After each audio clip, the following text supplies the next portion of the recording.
I'm just jumping on here. So I've actually filmed this video and I was sitting on it for about a month because I decided I didn't want to post it. I just didn't want to have anything to do with it. But there were some further complications as I got an infection.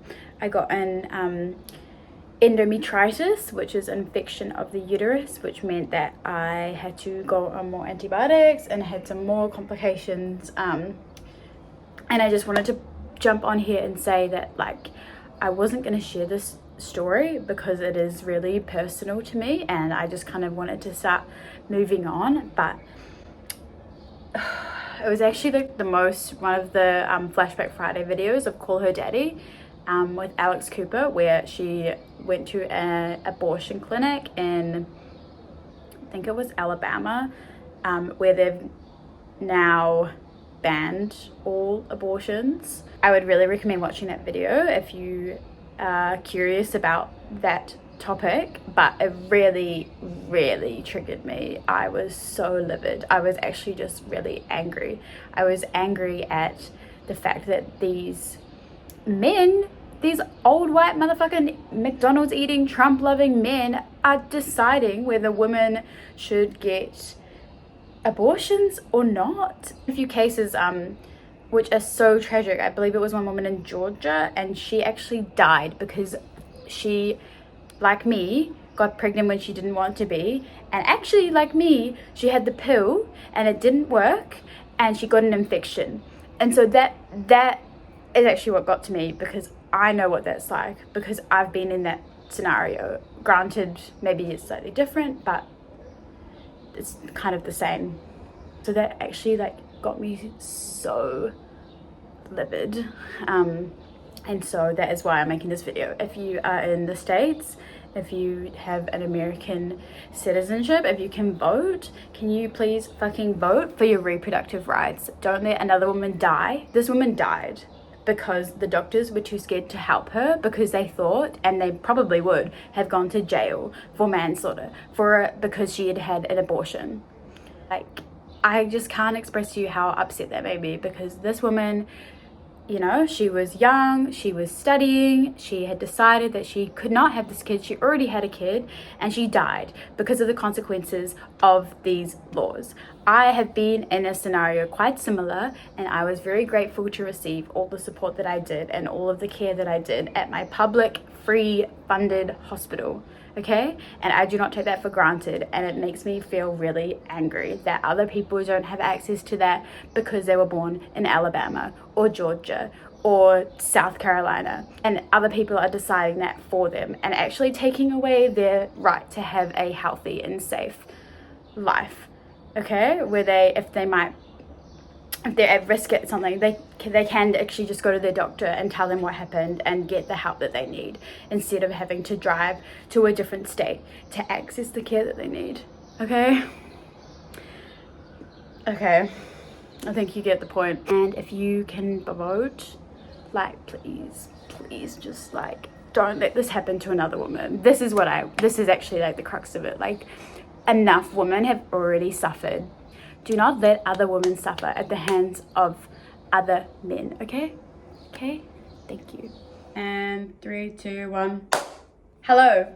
Welcome to this YouTube video. As you can already tell, I found out I was 7 weeks pregnant with a hormonal IUD, which is statistically about 0.04% chance, but it's a bit of a story. And so you might be thinking, why am I sharing this story? It's a bit maybe controversial, or just like something that was an ordeal, but mostly just because, first of all, when I was experiencing this, like when I found out I was pregnant with an IUD, the first thing I was doing is looking through other YouTube videos. I was looking on Reddit threads, Facebook, like anything, TikTok, any information I could get as to what decisions I needed to make next, and other people that have been through that. So this is me kind of giving back to that full circle now. I feel like hopefully I'm coming to the end of that.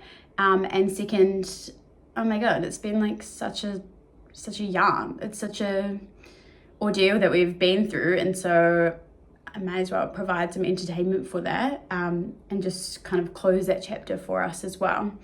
And then also, I guess if you're in America, the fuck are you doing? Vote, make sure you vote.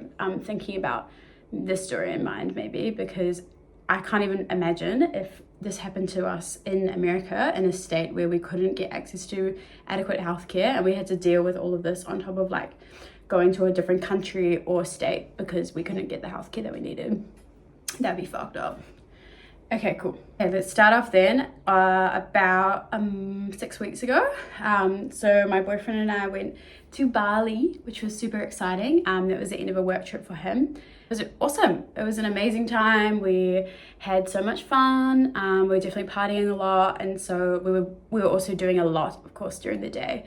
And so I was starting to feel extremely fatigued every day, but of course, we're literally partying, we're seeing waterfalls every day, we're waking up at the crack of dawn, we're going to yoga, we went to this beautiful yoga studio, so it's to be expected, yeah?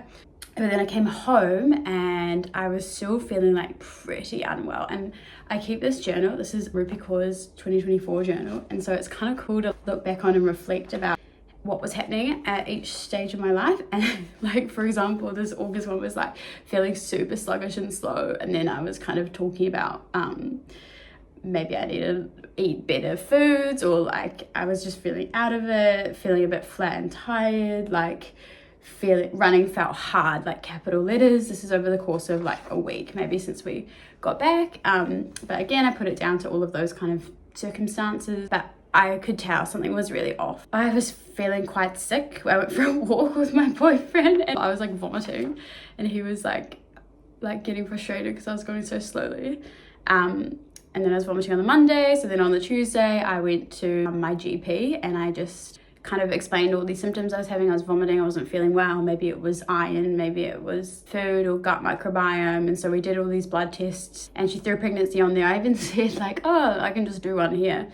And we were like, oh nah, let's not even bother, because I'm on a hormonal IUD. I had the JDS, so I didn't do that.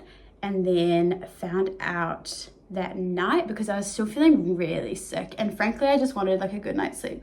So my boyfriend was going for a run, and I said, can you just pick up some tests, then I can have some peace of mind. And like, I was gonna go do the blood test in the morning anyway. So I did those tests. I did not have the peace of mind that I was after, because I found out that I was pregnant, and it wasn't a little line that could be, you know, early days or whatever. It was quite thick. It was quite like it was a line. There was no arguing with that.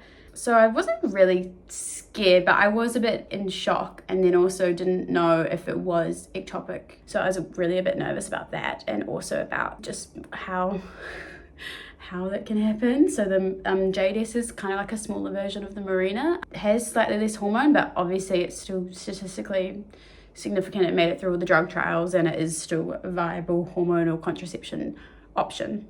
It's pretty much like a mini Mirena. So that was freaking insane to go through. I just went to uni the next day. Blood test came back. It was about 7 weeks. The levels were quite high, and so then I got an ultrasound, and that was good. Then what I wanted to do was like, okay, I'm gonna wait and just know if this is a non-viable pregnancy or not. I think I would have still made the same decision, but it was quite confronting to have to make a choice about getting an abortion or not, which I would have done. And then so after another week, I actually had a conference that I was presenting at and doing a poster for, and so I needed to be there. Obviously I like prepaid everything for a week, and I was super excited. I'll just rewrite it. So once you find out if you have a pregnancy you don't want or a miscarriage, there are 3 kind of options. One is obviously if you have a miscarriage, you can do expectant management. So that's when you don't do anything, you don't have any medical intervention, and then eventually like nature will do its thing.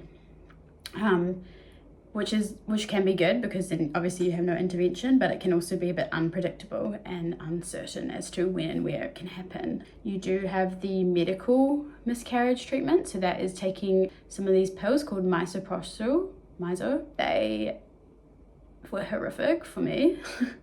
I would never do it again, but maybe for other people it is different. And then you have surgery. So that is when they actually put me fully under, so general anesthetic, kind of get like a little vacuum cleaner depending on how many weeks you are. And that's how they get rid of the miscarriage material, because your pregnancy at that stage is no longer viable. So then I went to Queenstown.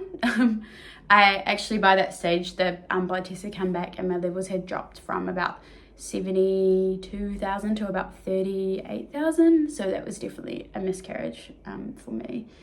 And so I was sad, of course, and it was quite emotional, but in a way I felt very relieved that I didn't have to make any decisions around that, because it's very difficult. But obviously my boyfriend and I have been planning to go for a big OE from next year, and so that would have put a big spanner in the works.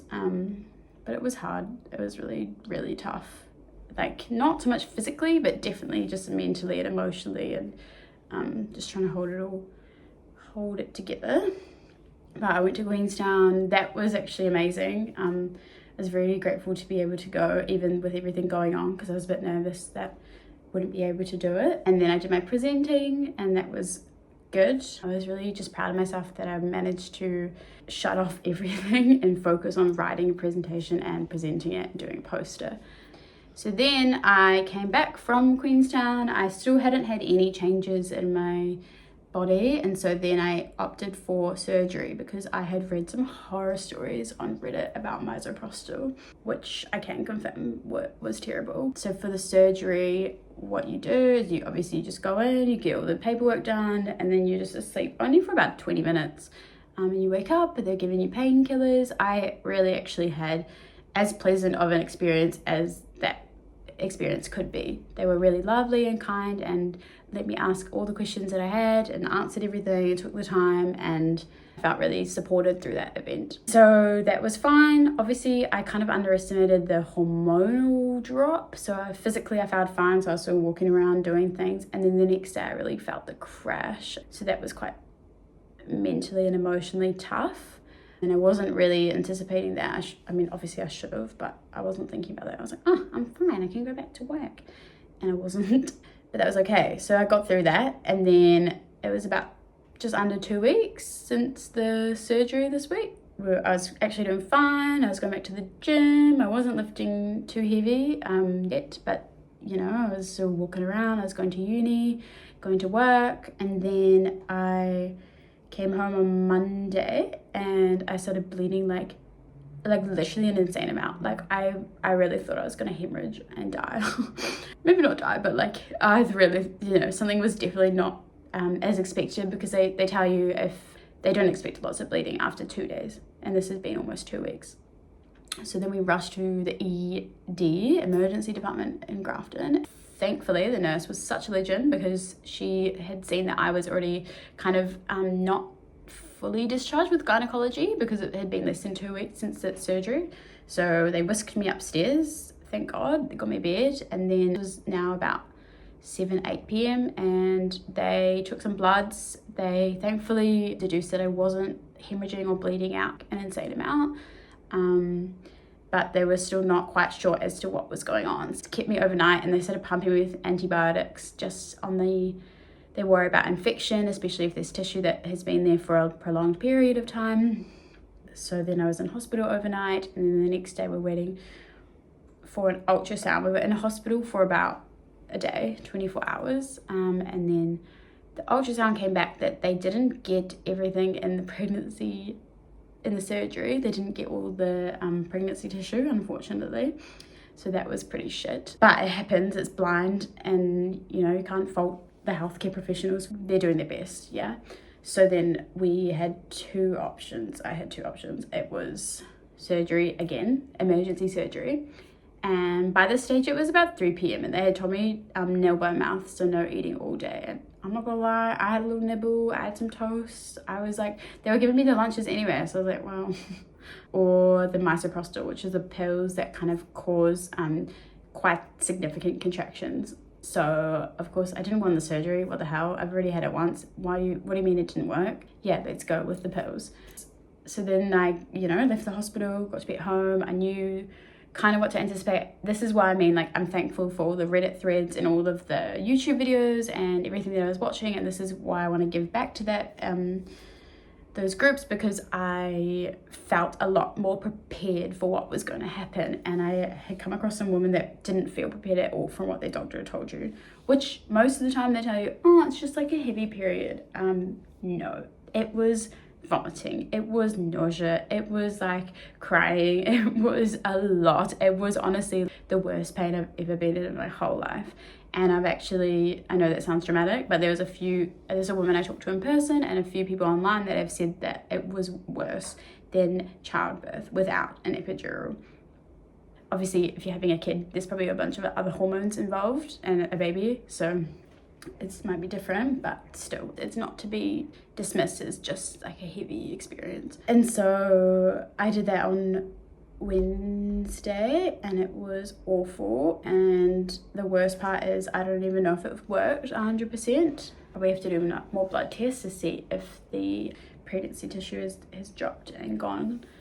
It was horrible, and I don't want to put anyone off taking Misoprostol if you need to for your situation, but it was just challenging because then also I felt I was going against what my body's intuition and natural wisdom was kind of saying as well. You know, my body did start doing this by itself completely on Monday night and Tuesday morning, but they do worry about infection and they wanted to get all the tissue out, and so I listened to that advice, but it was really rough. I would not ever want to do that again, ever. But that's okay. So that is where we're at now. So now I'm going to get more blood tests next week and just kind of going back to uni. I just wanted other women to know, if you're going through this, that, oh my God, I'm so sorry, that I feel you, and that whether you have an abortion or a miscarriage or both, the thing that helped me the most, more than any doctors, more than any medication, was talking to other women that had been through either a miscarriage or an abortion and had to be faced with the same decision of, do I wait it out? Do I just wait and see what happens? Do I take these pills or do I have a surgery? And so they're all obviously unpleasant, but I inadvertently went through all three experiences. I suppose I think on Monday, I guess it was expectant as unexpected management, but I really didn't find that painful at all.